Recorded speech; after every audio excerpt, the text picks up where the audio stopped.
नमस्ते दोस्तों, मेरा नाम है आरजे कार्तिक माई एफएम से और आपके लिए लेकर आया हूं जिंदगी की एक चटपटी कहानी स्पाइस ऑफ जिंदगी में, प्रेजेंटेड बाय किचन एक्सप्रेस हींग। आज भी आपके लिए जिंदगी की एक चटपटी कहानी। इस कहानी का नाम है औरत की जिंदगी, शादी से पहले और शादी के बाद। ये कहानी है एकता की। सुबह के 9 बज रहे थे। एकता की मम्मी उसे जगा रही थी, जोर जोर से आवाज दे रही थी, जग जा, 2 महीने के बाद शादी है, घर का काम सीख ले, किचन में आजा, मेरा हाथ बटा ले। लेकिन एकता पर कोई असर नहीं पड़ रहा था। रजाई ओढ़ करके आराम से सो रही थी।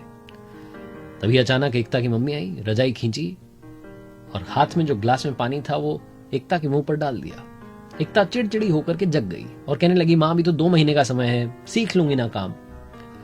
एकता ने बचपन से किचन में मां का हाथ नहीं बटाया था, क्योंकि एकता पढ़ने में अच्छी थी। उसके पापा कहते थे कि बच्ची पढ़ने में अच्छी है, क्यों परेशान कर रही हो। और एकता भी कहती थी कि लाखों की नौकरी करूंगी, घर में नौकर रखूंगी, कुक रखूंगी, बाई रखूंगी। एकता की मां कहती थी कि अरे बेटा रख लेना, लेकिन किचन में कुछ तो काम करना ही होता है। पति की, सास की कुछ तो अपनी बहू से अपेक्षा होती है, कुछ तो उम्मीद वो भी रखते हैं, कुछ तो काम सीख लो। लेकिन एकता ने कोई काम नहीं सीखा।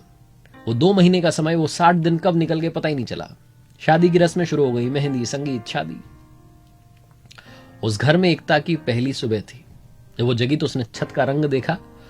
वो स्काई ब्लू कलर की छत थी। उसे तो पिंक कलर की छत देखने की आदत थी अपने घर में। वो समझ गई कि उसकी जिंदगी बदल गई है। अब वो बेटी नहीं, बहू बन गई है। फटाफट से नहा धोकर के नीचे पहुंची किचन में। वहां जाकर के देखा तो सासू मां चाय बना रही थी। वो अपनी बहू को इतनी सुबह सुबह देख करके चौंक गई। उन्होंने कहा कि बेटा परेशान क्यों हो रही हो, आज तो पहला दिन है तुम्हारा हमारे घर में। एकता ने कहा, नहीं मम्मी जी, मैं आपका हाथ बटाने के लिए आई हूं, मदद करने के लिए आई हूं। तो सास ने समझाया कि अरे नहीं बेटा, हाथ की मेहंदी जब तक ना उतर जाए तब तक आराम करो, उसके बाद में मेरी मदद करना। एकता फटाफट से दौड़ करके अपने कमरे में गई और मम्मी को फोन लगा दिया और कहने लगी कि मां आप ठीक तो हो। मां ने कहा, बेटा मैं तो ठीक हूं, तुम इतनी सुबह जल्दी कैसे जग गई? तुम हमारे यहां रहती थी, 9-10 बजे से पहले नहीं जगती थी। एकता ने कहा, मां आज मुझे फर्क समझ में आया है बेटी और बहू में। आप कहती थी ना, जिम्मेदारियों का बोझ जब आएगा तो अपने आप नींद खुल जाएगी। आज मुझे आपकी डांट ने नहीं बल्कि जिम्मेदारी ने जगा दिया। मां ने उस तरफ से कहा, आई लव यू बेटा। छोटी सी कहानी है, लेकिन इस कहानी के अंत में आपसे बस एक सवाल पूछना चाहता हूं, क्या एकता की सोच अपनी जिम्मेदारियों को लेकर के सही थी या गलत थी? कमेंट सेक्शन में बताइएगा। आप जीत सकते हैं किचन एक्सप्रेस की तरफ से एक शानदार गिफ्ट हैम्पर। देखते रहिए मेरे साथ जिंदगी की चटपटी कहानियां, स्पाइस ऑफ जिंदगी, प्रेजेंटेड बाय किचन एक्सप्रेस हिंग में, और सुनते रहिए माई एफएम। चलो आज कुछ अच्छा सुनते हैं।